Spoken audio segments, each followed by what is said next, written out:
کچھ ہی دن کے بعد یہ اعلان ہوگا، مبارک ہو، ماہ رمضان المبارک کا چاند نظر آ گیا ہے۔ کیا آپ جانتے ہیں رمضان المبارک کتنا عظیم مہینہ ہے؟ جی ہاں، وہ مہینہ تشریف لا رہا ہے جسے حدیث پاک میں سید الشہور یعنی تمام مہینوں کا سردار کہا گیا۔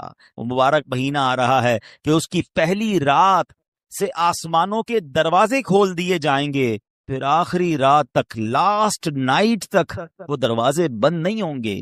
جو اس مہینے میں ایک سجدہ کرے اسے 1500 نیکیاں لکھی جاتی ہیں، اور جنت میں سرخ یاقوت کا گھر بنایا جاتا ہے۔ اللہ اکبر، سمجھ آ رہی ہے بات؟ ایک سجدے پر 1500 نیکیاں، اور ایک ہی سجدے پر سرخ یاقوت کا جنت میں گھر۔ اب سوچیں جو نفل پڑھتے ہیں، جو پوری تراویح پڑھتے ہیں، ہر سجدے پر کیا کچھ حاصل کر رہے ہیں۔ انہیں سوچنا چاہیے جو تراویح میں سستی کر جاتے ہیں، نوافل میں سستی کرتے ہیں۔ دل پر چوٹ کرنے کے لیے ایک جملہ کہہ دیتا ہوں، باقی پھر آگے چلتے ہیں، کہ اگر یہ کہہ دیا جائے کہ ماہ رمضان میں جو جتنے سجدے کرے گا اسے اتنے 1000 روپے ملیں گے، پھر بتائیں کتنے سجدے کریں گے؟ اچھا جناب، جو ماہ رمضان میں پوری تراویح پڑھے گا اسے جناب کورنگی کی ایک بڑی سوسائٹی میں ایک پلاٹ دیا جائے گا، 20 رکعت پوری پڑھے، بندہ کہ 20 کے بعد کہیں کچھ اور بھی پڑھ لیتا ہوں، ایک پورا پلاٹ مل جائے گا ہر سجدے پر۔ کراچی میں نہیں، پاکستان کے پوش ایریا میں نہیں، جنت میں سرخ یاقوت کا گھر دیا جا رہا ہے۔ تو کتنے سجدے کرنے چاہیے رمضان میں؟ وارے نیارے ہو گئے نا، اتنا آسان، سبحان اللہ۔ اور سنو، وہ مہینہ آ رہا ہے کہ جو ماہ رمضان کا پہلا روزہ رکھتا ہے اس کے پچھلے گناہ معاف کر دیے جاتے ہیں۔ صبح سے شام تک 70,000 فرشتے اس کے لیے دعائیں مغفرت کرتے ہیں۔ آج دنیا میں پتہ ہے ہم کسی بڑے بزرگ شخصیت کو ڈھونڈ رہے ہوتے ہیں، کسی عالم دین سے پیار ہوتا ہے، کسی پیر صاحب سے محبت ہوتی ہے، بندہ کہتا ہے جا کے یار ان سے دعا کروا لوں، میرا کام ہو جائے گا۔ اللہ کے فرشتے، اور وہ بھی کتنے؟ 70,000 صبح سے شام تک روزہ دار کے لیے دعائیں کر رہے ہیں، سبحان اللہ، جس میں نفل کا ثواب فرض کے برابر، فرض کا ثواب 70 گنا بڑھا دیا جائے گا۔ رمضان مبارک کی جب پہلی رات آتی ہے، اللہ پاک اس امت کی طرف نظر رحمت فرماتا ہے، اور جس پر اللہ نظر رحمت فرمائے اسے کبھی عذاب نہ دے گا۔ اس سے کیا پتہ چل رہا ہے؟ 2-3 باتیں آ گئی ہیں کہ پہلی رات بڑی امپورٹنٹ ہے، آخری رات تو ہے ہی امپورٹنٹ، وہ بعد میں بتاؤں گا، مگر چونکہ ابھی پہلی رات آنے والی ہے نا، first night of Ramzan is very important. آپ نے سنا اس رات ہمیں یہ 2 رکعتیں پڑھنی ہیں، پھر فرمایا اس رات اللہ جس پر نظر رحمت فرمائے گا اس پر کبھی عذاب نہیں ہوگا، اور پھر کیا فرمایا کہ پہلی رات آسمانوں کے دروازے کھول دیے جاتے ہیں، سبحان اللہ۔ تو یہ خاص رات ہے، فرمایا اس مبارک مہینے میں بخشش کے پروانے بانٹے جائیں گے۔ کون سا وقت بڑا سینسیٹیو ہے؟ جو افطار کا وقت ہے نا، یہ بڑا سینسیٹیو ہے، بڑا حساس، بڑا خوبصورت وقت ہے۔ حدیث پاک میں آتا ہے جس کا مضمون ہے ہر روز افطار کے وقت 10 لاکھ گناہگاروں کی بخشش کی جائے گی۔ اور اس مبارک مہینے میں جب جمعہ آئے گا نا، رمضان میں جتنے جمعے ہوں گے، فرمایا تب تو وارے نیارے ہو جائیں گے، جمعرات کی مغرب سے لے کر غروب آفتاب سے جمعے کے غروب آفتاب تک، یہ جو 24 آورز ہیں، یہ جو دن رات ہے، فرمایا ہر گھڑی میں 10 لاکھ گناہگار جہنم سے آزاد کر دیے جاتے ہیں۔ اور وہ بھی کون سے؟ جن پر جہنم واجب ہو چکی تھی، گناہوں کی وجہ سے جن پر جہنم واجب ہو گئی، وہ گناہگار بخشے جائیں گے۔ اللہ اکبر۔ اب سوچو یہ رمضان کیسا مہینہ ہے، اس کی کتنی خوشی ہونی چاہیے، کتنی پریپریشن ہونی چاہیے۔ افطار کا وقت تو اتنا نازک وقت ہے کہ 10 لاکھ بخشے جا رہے ہیں۔ ہم افطار میں کس کام میں لگے رہتے ہیں؟ بھائی سموسے آگے کے نہیں آئے، پکوڑے آگے کے نہیں آئے، شربت کہاں ہے، دہی بلے کہاں ہے، فلاں چیز کہاں ہے، گھر میں ایک افراتفری مچی ہوئی ہوتی ہے۔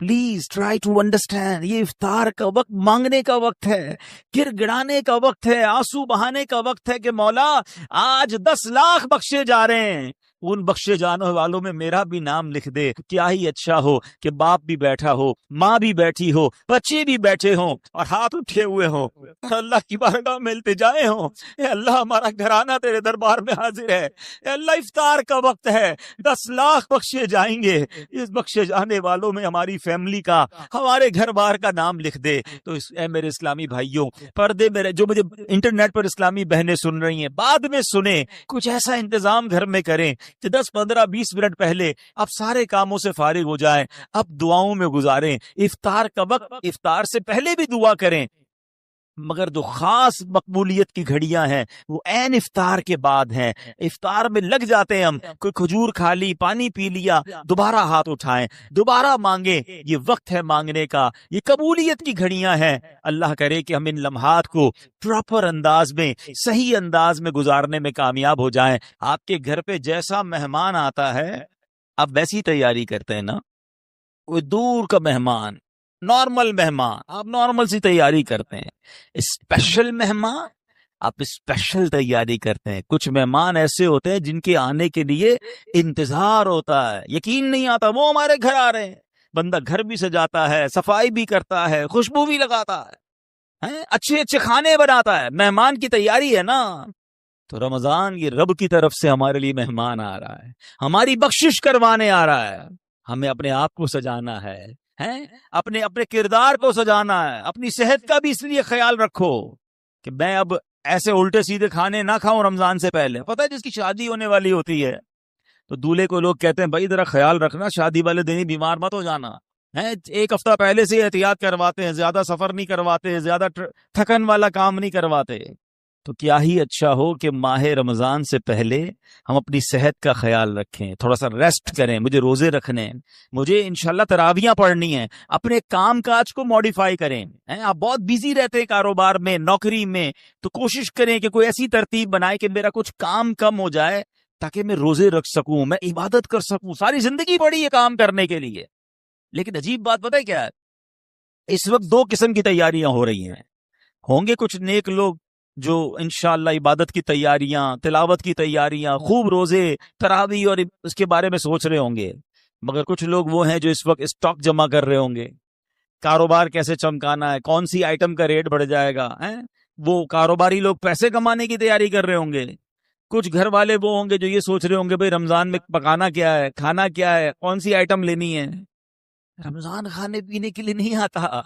اچھا ویسے بڑی عجیب بات ہے, ذرا سوچیں آپ کہ ماہ رمضان میں ہم روزے رکھتے ہیں, لاجیکلی تو سمجھ یہ آتا ہے کہ ہمارا وزن ٹھیک تھوڑا کم ہو جانا چاہیے, ہم تھوڑے اسمارٹ ہو جائیں. مگر کئی لوگ وہ ہیں جن کا رمضان میں وزن بڑھ جاتا ہے. کیوں بھائی؟ اس لیے کہ سحری میں زیادہ کھاتے ہیں, پورا دن روزہ رکھنا ہے. رات زیادہ اس لیے کھاتے ہیں کہ پورا دن روزہ رکھا تھا, پھر 2 بار اور کھاتے ہیں کہ کل پھر روزہ رکھنا ہے. تو عام دنوں میں 2 بار کھاتے ہیں, رمضان میں 4-5 بار کھاتے ہیں. اور وہ کھاتے ہیں جو نہیں کھانا چاہیے. پورا سال جو چیز نہیں کھاتے وہ رمضان میں کھاتے ہیں, پھر موٹے ہو جاتے ہیں, طبیعت خراب ہو جاتی ہے, گلے خراب ہو جاتے ہیں. نہیں, ماہ رمضان تو کم کھانے کا مہینہ ہے, فریش ہونے کا مہینہ ہے. لیکن ہمارے یہاں تو فیسٹیول, اگر میں کہوں کسی کو کہ کسی غیر مسلم کو اگر رمضان میں دورہ کرا دیا جائے پاکستان کے مختلف شہروں کا اور کہیں بتاؤ کیا آپ نے دیکھا, تو کہے گا لگتا ہے مسلمانوں کا کوئی کھانے پینے کا تہوار آ رہا ہے. کہ میں جس مٹھائی کی دکان پہ گیا وہ رش تھا, جس پکوڑے کی دکان پہ گیا وہ لائنیں لگی ہوئی تھی افطار سے پہلے, اور بورڈ لگے ہوئے تھے سحری آفر, افطار آفر. تو لگتا ہے مسلمانوں کا کوئی کھانے پینے کا سالانہ تہوار آتا ہے. کتنی عجیب بات ہے یار, جس مہینے میں پورا دن کھانے پینے سے رکنا ہے اس مہینے میں سارا دن رات کھانے پینے کی باتیں ہو رہی ہوتی ہیں. مجھے بتائیں نا, ہم دوست آپس میں ملتے کیا بات کرتے ہیں, یار سناؤ آج سحری کہاں کرنی ہے, اچھا بھائی افطار کہاں کرنا ہے, رات کدھر چلنا ہے کھانے کے لیے. ارے بھائی یہ بات کون کرے گا, تراویح کدھر پڑھنی ہے, آج تلاوت کدھر کرنی ہے, تہجد کہاں پڑھنی ہے, علم دین کی محفل کدھر سجی ہوئی ہے, ذکر و اذکار میں آج بیٹھ کے کدھر کرنا ہے, آج مل کے اللہ کی بارگاہ میں گر گڑا کر دعائیں کہاں کرنی, یہ گفتگو کیوں نہیں ہوتی. ماہ رمضان تو نیکیوں کا اجر بڑھا دیا گیا, مگر دماغ میں ایک ہی بات گھوم رہی ہوتی ہے, یا دوسری آج کل کھیل کود شروع ہو گیا رمضان میں. ایسا نہ کریں. ماہ رمضان کے کیسے کیسے فضائل ہیں ذرا سنیے گا. معراج شریف کی روایات میں ہے, معراج کے دولہ مکی مدنی مصطفیٰ صلی اللہ تعالی علیہ وسلم نے سدرۃ المنتہا کے قریب ایک فرشتہ دیکھا. آپ فرماتے لم ار مثلہو، لم ارا مثلہو، یعنی ایسا نرالا فرشتہ میں نے کبھی نہیں دیکھا. نبی پاک فرما رہے ہیں. تو آپ فرماتے ہیں کہ میں نے ایسا نرالا فرشتہ تو کبھی نہیں دیکھا تھا. یہ جب تسبیح کرتا تھا تو اس کی ایسی خوبصورت آواز تھی کہ اس آواز سے عرش بھی جھوم اٹھتا تھا. میں نے جبرائیل سے پوچھا ایو خلقی ھذا، اے جبرائیل یہ کون سی مخلوق ہے؟ عرض کی حضور یہ ایک فرشتہ ہے جو حضرت آدم علیہ السلام سے 2000 سال پہلے پیدا کیا گیا تھا. میں نے پوچھا اس سے پہلے یہ کہاں تھا؟ عرض کیا اللہ پاک نے عرش کے نیچے جنت میں ایک جگہ بنائی ہے، یہ وہیں ہوتا ہے. حضور آج آپ کے دیدار کے لیے حاضر ہوا ہے. کیا شان ہے میرے آقا کی، ہر کوئی فدا ہے بن دیکھے، دیدار کا عالم کیا ہوگا. ارے فرشتہ بھی میرے آقا کے دیدار کا تمنائی ہے. جبریل امین کہتے حضور آج آپ کے دیدار کے لیے حاضر ہوا ہے. مکی مدنی سلطان صلی اللہ تعالی علیہ وسلم فرماتے ہیں کہ اب نبی پاک علیہ الصلوۃ والسلام نے اس فرشتے سے ایک بڑا کمال کا سوال کیا. ذرا سنیے گا، آپ کا ایمان تازہ ہو جائے گا. پیارے آقا علیہ الصلوۃ والسلام نے اس فرشتے کو سلام کیا تو وہ تسبیح میں مصروف تھا، اللہ پاک کی تسبیح میں مصروف تھا، اسے سلام سنائی نہ دیا. اب جبریل امین نے اسے کہا ہذا محمد صلی اللہ علیہ وسلم، یہ محبوب خدا جناب رسول اللہ صلی اللہ علیہ وسلم ہے. جب اس نے سنا تو خوشی سے اپنے 2 سبز پر پھیلائے. یہ اتنے بڑے پر تھے جنہوں نے آسمانوں اور زمین کو گھیر لیا. اب اس نے مجھے نبی پاک فرماتے مجھ سے گلے ملنے کی سعادت حاصل کی، ادب سے بوسہ بھی دیا. پھر عرض کی یا رسول اللہ صلی اللہ تعالی علیہ وسلم آپ کے لیے گڈ نیوز ہے، آپ کے لیے خوشخبری ہے کہ اللہ پاک نے آپ کی ماہ رمضان کے صدقے آپ کی امت کی بخشش فرما دی ہے. اس فرشتے نے نبی پاک کو خوشخبری عرض کی کہ حضور آپ کی امت کو اللہ نے ماہ رمضان کے صدقے بخش دیا ہے. سبحان اللہ. نبی ہاشمی صلی اللہ علیہ وسلم مزید فرماتے ہیں اس فرشتے کے سامنے 2 صندوق رکھے ہوئے تھے جن پر ہزاروں تالے لگائے ہوئے تھے. میں نے پوچھا ان صندوقوں میں کیا ہے؟ اس فرشتے نے عرض کی ان صندوقوں میں آپ کی امت کے روزہ داروں کے لیے جہنم سے آزادی کے پروانے ہیں. ہائے ہائے، ہماری آمد ہماری مغفرت کا انتظام پہلے ہی رب نے فرما دیا ہے. کاش ہم ماہ رمضان کے قدردار بن جائیں. اے گناہ گاروں تمہاری سمجھ لو بات بن آئی ہے، عاصیوں کی مغفرت کا لے کر آیا ہے پیام. جھوم جاؤ مجرموں رمضان ماہ غفران ہے. بھائیوں بہنوں کرو سب نیکیوں پر نیکیاں، پڑ گئے دوزخ پہ تالے قید میں شیطان ہے. اللہ اکبر. تو اے میرے پیارے اسلامی بھائیوں یہ اس قدر مبارک مہینہ ہے کہ اللہ کریم اس مہینے میں رحمتوں اور برکتوں کے دروازے کھول دیتا ہے. اس مہینے میں مغفرتوں کے انتظام ہو گئے ہیں. اللہ کرے کہ ہم ماہ رمضان کی قدر کرنے والے بن جائیں. رب عز و جل قرآن مجید میں اس ماہ مبارک کے بارے میں فرماتا ہے. ماہ رمضان کی آپ اہمیت کا اندازہ اس بات سے بھی لگائیں کہ پورے قرآن میں صرف ایک ہی مہینے کا ذکر ہے، اور وہ مہینہ کون سا ہے؟ وہ مہینہ ماہ رمضان ہے. اللہ قرآن میں فرماتا ہے بسم اللہ الرحمن الرحیم شہر رمضان الذی انزل فیہ القرآن ھدی للناس وبینات من الھدی والفرقان فمن شہد منکم الشہر فلیصم. ترجمہ کنز العرفان. رمضان کا مہینہ ہے جس میں قرآن نازل کیا گیا، جو لوگوں کے لیے ہدایت اور رہنمائی ہے اور فیصلے کی روشن باتوں پر مشتمل ہے. تو تم میں جو کوئی یہ مہینہ پائے تو ضرور اس کے روزے رکھے. سبحان اللہ. اے میرے پیارے اسلامی بھائیوں رمضان کا مہینہ کیا خوبصورت فرمایا کہ جو اس مہینے کو پائے وہ روزے رکھے. پیارے اسلامی بھائیوں رمضان المبارک کی شان کیسی ہے. یہ مہینے جس کو بھی رمضان ملتا ہے نا اس کو گویا لاٹری لگتی ہے. میں آپ کو واقعہ سناتا ہوں، بہت امیزنگ واقعہ ہے. پیارے آقا علیہ الصلوۃ والسلام کی بارگاہ میں حضرت بہت اچھے بڑے صحابی ہیں، بلند مرتبہ صحابی ہیں، حضرت طلحہ بن عبید اللہ رضی اللہ تعالیٰ فرماتے ہیں کہ ایک مرتبہ 2 شخص نبی پاک کی بارگاہ میں ایک ساتھ آئے.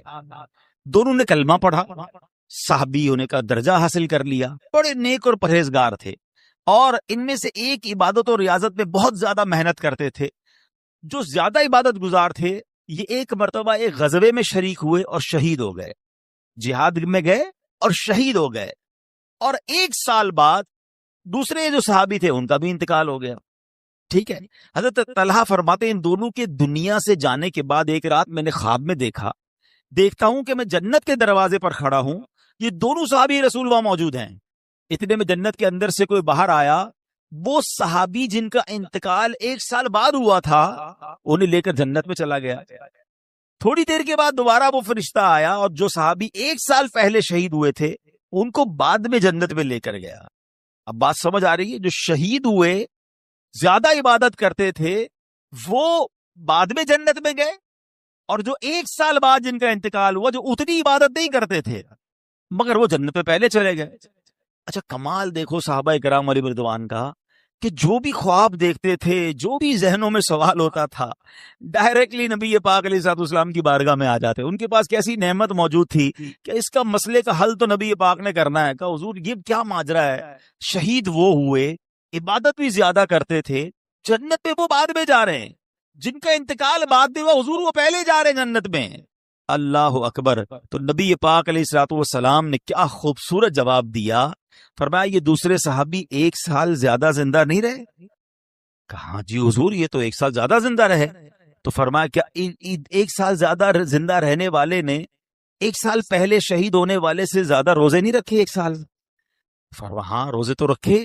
تو نبی پاک نے پوچھا کیا اس 1 سال بعد والے نے سجدے زیادہ نہیں کیے؟ عرض کیا جی حضور سجدے بھی زیادہ کیے. تو نبی پاک نے فرمایا بس اسی وجہ سے ان دونوں کے درمیان زمین و آسمان کا فرق ہے. بات سمجھ آ رہی ہے؟ مومن اور نیک آدمی کی لمبی عمر یہ اس کے لیے بہت بڑی سمجھ لو فائدہ ہے کہ وہ جتنا جیتا ہے اتنے سجدے زیادہ کرتا ہے، اتنے رمضان اسے ملتے ہیں. ابھی 15 شعبان کو نوافل پڑھے تھے نا، 2 رکعت یہ بھی تو تھے نا کہ اللہ ہمیں درازی عمر بالخیر عطا فرما.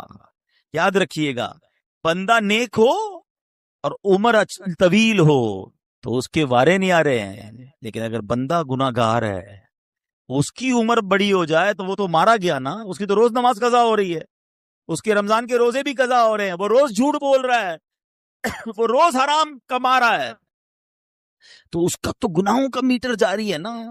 یہ لوگ بڑی عمر کی جو دعا کرتے ہیں نا، بڑی اچھی نعمت ہے یہ، لیکن اللہ سے ہمیشہ یہ دعا کریں کہ مولا نیکیوں والی طویل عمر عطا فرما، عافیت والی طویل عمر عطا فرما. تو پتا چلا کہ پھر رمضان آ رہا ہے میری بخشش کروانے. تو پتا چلا کہ ماہ رمضان یہ ہمارے لیے بہت بڑا احسان ہے. اللہ خیر سے رمضان عطا کر دے، اس کو ضائع نہ ہونے دینا، اس کو خوب نیکیوں میں گزارنا. پچھلے گناہوں کی معافی کا ایک اور چانس دیا جا رہا ہے، مغفرت کا گویا ایک اور موقع آنے والا ہے. اللہ کرے کہ ہم اس کی قدر کرنے میں کامیاب ہو جائیں. نبی پاک کیا کرتے، میرے آقا جب چاند نظر آتا نا سبحان اللہ، تو پیارے آقا علیہ الصلوۃ والسلام قبلے کی طرف رک کر کے یوں دعا مانگتے. ذرا دعا دیکھیے گا کون سی ہے. آقا کی دعا کیا ہوتی؟ اللہم اہلہ علینا بالامن والامانہ والسلامت والعافیت المجللت دفاع الاسقام والعون علی الصلاة والصیام والقیام وتلاوت القرآن. اللہم سلمنا لرمضان وسلمہ منا حتی ینقضی وقد غفرت لنا ورحمتنا وعفوت عنا. اے اللہ اس چاند کو ہم پر امن و امان، سلامتی، مکمل عافیت اور بیماریوں سے حفاظت کا ذریعہ بنا، اور نماز، روزے، عبادت اور تلاوت قرآن پر مدد کا سبب بنا. اے رب کریم ہمیں رمضان کی وجہ سے سلامتی عطا فرما، یعنی اسے ہمارے لیے سلامتی والا بنا اور اسے ہم سے سلامتی عطا فرما، یہاں تک کہ جب یہ رخصت ہو تو تیری مغفرت و رحمت اور عفو درگزر ہمارا یقینی مقدر بن چکا ہو. سبحان اللہ. تو پتا چلا رمضان مبارک کی آمد پر خوشخبریاں دینا، لوگوں کو مبارکباد دینا، یہ اچھا کام ہے. انشاءاللہ اگر ہم رمضان کی آمد کی خوشی بنائیں گے، اللہ کی رحمت جوش میں آئے اور کاش ہم جنت کے حقدار بن جائیں. مگر ایک احتیاط اس میں کرنی ہے. جب بھی رمضان آتا ہے نا تو ایک بڑا عجیب سا میسج وائرل ہوتا ہے. کیا وائرل ہوتا ہے؟ حدیث پاک میں ہے کہ جس نے سب سے پہلے آمد رمضان کی مبارک دی اس کے لیے جنت واجب ہو جاتی ہے۔ ایسی کوئی حدیث ہمارے آقا مکی مدنی مصطفیٰ صلی اللہ تعالی علیہ وسلم سے ثابت نہیں ہے، نہ ہی رمضان کے بارے میں، نہ ہی کسی مبارک مہینے کے بارے میں۔ ایسے جھوٹے میسیجز کو آگے بڑھانا نہیں چاہیے۔ جو بھی آپ کو میسج بھیجے اس کو محبت کے ساتھ سمجھائیں کہ ایسی کوئی حدیث نہیں ہے۔ حدیث پاک ذرا غور سے سن لیں، جو ہر میسج آگے فارورڈ کر دیتے ہیں نا، پہلے چیک تو کریں یہ حدیث ہے بھی کہ نہیں۔ ہم کہیں جھوٹی حدیث یا جھوٹی بات پھیلانے کا سبب تو نہیں بن رہے۔ حدیث پاک سنیے گا، من کذب علی متعمدا فلیتبوأ مقعدہ من النار۔ آقا فرماتے جس نے مجھ پر جان بوجھ کر جھوٹ باندھا، مثلا نبی پاک علیہ الصلوۃ والسلام نے کوئی بات فرمائی نہیں تھی اور یہ کہہ دیا کہ پیارے آقا علیہ الصلوۃ والسلام کی حدیث ہے، تو ایسا بندہ اپنا ٹھکانہ جہنم میں بنا لے۔ تو بالکل بھی لوگ اچھا یہ تو عجیب ہے نا، کہیں بیٹھے اللہ قرآن میں یہ فرماتا ہے بھائی، قرآن میں آیا ہے، کدھر آیا ہے بھائی یہ اس کو بھی نہیں پتا ہے، حدیث میں یہ بات آئی ہے، بھائی کون سی حدیث کس کتاب ہے پتا کچھ نہیں ہے، اپنی طرف سے بولی جا رہے ہیں۔ بھائی کس نے کہا ہے آپ کو قرآن میں آیا ہے، حدیث میں آیا ہے؟ آپ کو جب پتا نہیں ہے، آپ کو یاد نہیں، اتنا سخت معاملہ ہے نبی پاک کی طرف جھوٹ باندھنا ہے، اور آقا نے کیا فرمایا؟ اپنا ٹھکانہ جہنم بنایا۔ تو آپ کہہ دیں میں نے کہیں پڑھا ہے، ہو سکتا ہے میں نے کہیں سنا ہے، قرآن اور حدیث کی بات کرتے تو لرزہ آ جانا چاہیے۔ ایک زبر زیر پیش کا ہم فرق نہیں کر سکتے قرآن میں، اور ادھر جناب اللہ نے قرآن میں یہ فرمایا، تم کو نہیں پتا قرآن میں یہ ہے، بحث کریں گے اور قرآن کو بیچ میں لے آئیں گے۔ یہ ہماری خواتین بھی بہت کرتی ہیں، تو مہربانی کر کے اسے توبہ کریں، اور ان معاملات میں جب تک آپ کے سامنے، آپ دیکھیں آج کروڑوں لوگوں کی تقدیریں بدلنے والے، لاکھوں ہزاروں حافظ اور عالم بنانے والی شخصیت امیر اہل سنت، نہ جانے کتنی ہزاروں ان کو حدیثیں یاد ہوں گی، کتنی روایتیں اور آیتیں یاد ہیں، مگر آج بھی آپ مدنی مذاکرے میں دیکھیں یہ کیوں، یہ ہماری تربیت کے لیے کہ وہ پہلے قرآن کی کوئی آیت پڑھنی ہے تو لکھا ہوا سامنے لاتے ہیں، حدیث پڑھنی ہے تو پورا پڑھ کے سناتے، تاکہ ایگزیکٹلی وہی لفظ لوگوں کے سامنے جائے جو نبی پاک کے مبارک دہن مبارک سے نکلا ہے۔ میارے آقا علیہ الصلوۃ والسلام کا ہر وہ لفظ جو نبی پاک کی زبان اقدس سے نکلا ہے، وہ چونکے چنانچے جیسا کہ کر کے نہیں، ایگزیکٹلی وہ بیان کرنے کی کوشش کرتے ہیں، اور یہ تربیت ہے دنیا بھر کے دعوت اسلامی والوں، بلکہ میں کہتا ہوں ساری دنیا کے مسلمانوں کے لیے، کہ بات کس کی کر رہے ہو یار، کس کی زبان سے وہ جملہ نکلا ہے آپ کو پتا ہے؟ پوچھو میرے اعلیٰ حضرت سے وہ زبان کیسی ہے، اس کی گفتگو کیسی ہے؟ میرے رضا کہتے ہیں وہ دہن جس کی ہر بات وحی خدا، وہ دہن جس کی ہر بات وحی خدا، چشمہ علم و حکمت پہ لاکھوں سلام، وہ زبان جس کو سب کن کی کنجی کہیں، اس کی نافذ حکومت پہ لاکھوں سلام۔ تو ہماری آپ کی جرت نہیں ہونی چاہیے کہ حدیث میں اپنی طرف سے حاشیے لگائیں، اپنی طرف سے معاذ اللہ قرآن پاک کے بارے میں بعض اوقات تو یہ بات ایمانیات پر آ جائے گی، اگر اپنی طرف سے کوئی بات ایڈیشن کر رہا ہے تو بڑے احتیاط کی حاجت ہے۔ البتہ ماہ رمضان ایک اور خوبصورت آیت سنیے گا، اس میں قرآن پاک نے جو ہم پر رمضان کے روزے فرض کیے گئے نا، اس کا ریزن بیان کیا، یعنی ہماری شریعت ہم سے چاہتی کیا ہے؟ روزے تو ہم برسوں سے رکھ رہے ہیں، بچپن سے روزے رکھ رہے ہیں، کئی ایسے یہاں ایسے ہوں گے، لیکن اس روزے سے میں حاصل کیا کرنا ہے؟ قرآن کیا فرماتا سنو، اللہ قرآن میں فرماتا ہے یا ایھا الذین آمنوا کتب علیکم الصیام کما کتب علی الذین من قبلکم، اے ایمان والو تم پر روزے فرض کیے گئے جیسے تم سے پہلے لوگوں پر فرض کیے گئے تھے، مگر آگے ریزن بتایا گیا کیوں کیے گئے، لعلکم تتقون، قرآن کہتا ہے تاکہ تم پرہیزگار بن جاؤ۔ آج سمجھ لے، میں اس موضوع کو تھوڑا اور مزید ڈیفائن کروں گا کہ روزے فرض ہونے کی وجہ قرآن نے کیا بیان کی، لعلکم تتقون، تاکہ تم پرہیزگاری اختیار کرو، تم پرہیزگار بن جاؤ۔ اس آیت کریمہ میں جو روزے کی اعلیٰ ترین حکمت اور بہت بڑا فائدہ بیان کیا گیا، ایکچولی اس میں چھپا ہوا ہے لعلکم تتقون، تاکہ تم پرہیزگار بن جاؤ۔ اے میرے پیارے اسلامی بھائیوں، پتا چلا کہ مبارک مہینہ ہے جس میں ہمیں تقوی حاصل کرنا ہے۔ آپ نے علماء کرام کا بیان سنا ہوگا، وہ بعض علماء کہتے ہیں الحمدللہ رب العالمین والعاقبۃ للمتقین، اس کا معنی پتہ ہے؟ ہائے ہائے، یقین کریں کبھی کبھی خطبہ ہی ہلا دیتا ہے، یہ جملہ اگر سمجھ آ جائے نا کہ تمام تعریفیں اس رب کے لیے ہیں جو عالمین کا رب ہے، والعاقبۃ للمتقین، جو آخرت ہے نا، جو بعد والی زندگی ہے وہ ہے ہی متقین کے لیے۔ تو ہم کدھر جائیں گے؟ اگر ہم متقین نہیں ہیں، متقیوں میں نہیں ہیں، تو پھر ہمارا اب کیا بنے گا؟ اب ذرا غور کیجئے، تقوی یہ بڑی کمال کی نعمت ہے، آسان نہیں ہے، مگر سبحان اللہ رمضان کا روزہ جو ہے وہ ہمیں متقی بنانے آیا ہے۔ قرآن کہتا بھی یہی ہے، لعلکم تتقون، تاکہ تم پرہیزگار بن جاؤ، متقی بن جاؤ۔ سبحان اللہ، تقوی کتنی بڑی دولت ہے۔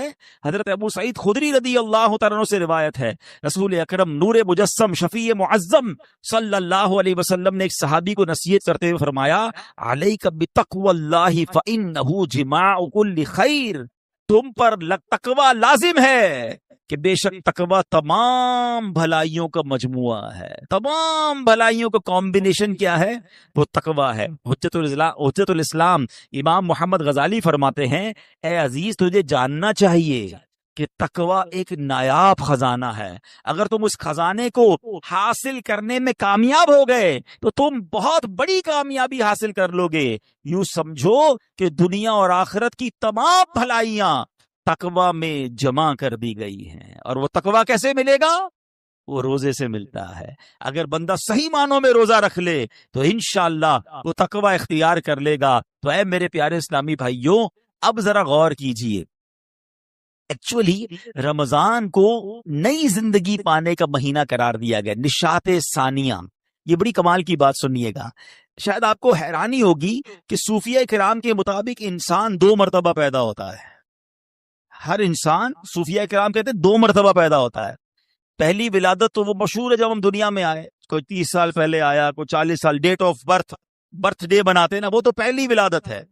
فرمایا دوسری ولادت وہ ہوتی ہے کہ جب بندہ دل کی پاکیزگی حاصل کر لیتا ہے، جب بندہ باطنی بیماریوں سے، حرص، لالچ، ہوس، دنیا کی محبت، تکبر، خود پسندی سے اپنے آپ کو پاک کر لیتا ہے، یہ اس کی دوسری ولادت ہوتی ہے۔ یعنی زندگی میں ایک موقع ملتا ہے بدلنے کا، ٹرن اراؤنڈ ہونے کا، اپنے آپ کو سدھارنے کا، سچی توبہ کرنے کا۔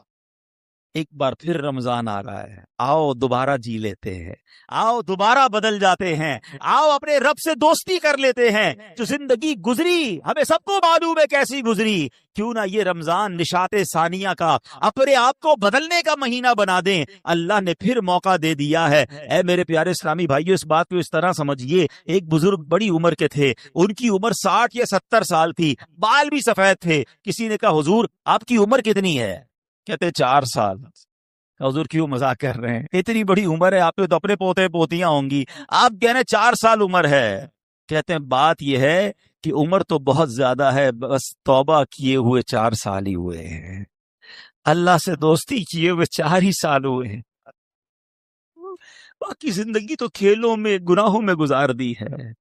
اب آپ سنبھالیں تو کام اپنے سنور جائے، ہم نے تو کمائی سب کھیلوں میں گوائی، پتہ نہیں ہم کب بدلیں گے، کب وہ زندگی پھر حاصل کریں گے، ورنہ زندگی کیسے گزر رہی ہے ہم میں سے بہت سارے اچھی طرح جانتے ہیں کہ صبح ہوتی ہے، شام ہوتی ہے، زندگی یوں ہی تمام ہوتی ہے۔ کبھی کبھی تو ڈر لگتا ہے یار کہ زندگی بڑھ رہی ہے، ہمارے گناہ بڑھ رہے یا نیکیاں بڑھ رہی ہیں؟ کبھی سوچے تو صحیح، کوئی بیلنس شیٹ تو بناؤ کہ ہر گزرنے والا دن ہم اپنی موت کے قریب ہو رہے ہیں۔ یہ جو برتھ ڈے پر خوشی بناتے ہیں نا، ان کو سوچنا چاہیے۔ میں نہیں کہتا ناجائز ہے، لیکن جس کی 20 سال کا ہو گیا، 25 سال، 30 سال، آپ سمجھ رہے ہیں آپ آگے بڑھ رہے ہیں، آپ موت کے قریب ہو رہے ہیں، ایک زندگی کا سال کم ہو رہا ہے، ہر گزرنے والا دن ہم قبر کے قریب ہو رہے ہیں۔ عقل کیا کہتی ہے کہ جو قبر کے جتنا قریب ہوتا جائے اسے نیکیاں اور بڑھانی چاہیے، مگر ہمارا تو ماجرا ہی الگ ہے۔ اعلیٰ حضرت کہتے ہیں نا، نفس یہ کیا ظلم ہے، جب دیکھو تازہ جرم ہے، نفس یہ کیا ظلم ہے، جب دیکھو تازہ جرم ہے، نہ تو ماں کے سر پہ اتنا بوجھ بھاری، واہ، روز جرم، روز گناہ، روز خطائیں، ہمارا بنے گا کیا؟ تو کتنی کمال کی بات اس بزرگ نے کہی کہ میری عمر تو 4 سال ہے، کیونکہ اس سے پہلے والی زندگی تو میں شمار ہی نہیں کرتا ہوں۔ توبہ کی ہے، نمازیں شروع کر دی ہیں، اللہ کو راضی کرنے والے کام شروع کیے، یہی میری اصل زندگی ہے۔ تو اے میرے پیارے اسلامی بھائیوں، کاش ہمیں یہ بات سمجھ آ جائے اور ہم توبہ کرنے والے بن جائیں۔ اللہ پاک کے نبی حضرت عیسیٰ علیہ نبینا علیہ الصلوۃ والسلام کا فرمان ہے، لن یلج ملکوت السماوات من لم یولد مرتین، یعنی جو بندہ 2 مرتبہ پیدا نہیں ہوتا وہ آسمانی بادشاہت میں داخل نہیں ہو سکتا۔ ہیں یہ بزرگوں کے اقوال ملتے ہیں کہ دوسری زندگی کب ملی تمہیں؟ توبہ کے بعد والی زندگی، اللہ سے دوستی والی زندگی۔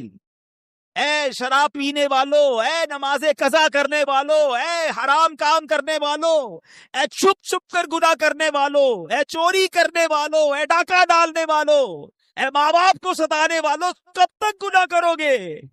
آؤ وہ مہینہ آ رہا ہے جس مہینے میں ہمیں رب سے دوستی کرنی ہے، جس مہینے میں ہمارے دشمن، ارے ہمیں بہکاتا کون ہے؟ ابلیس نا، شیطان۔ اسی شیطان کو تو رمضان میں بند کر دیا جاتا ہے۔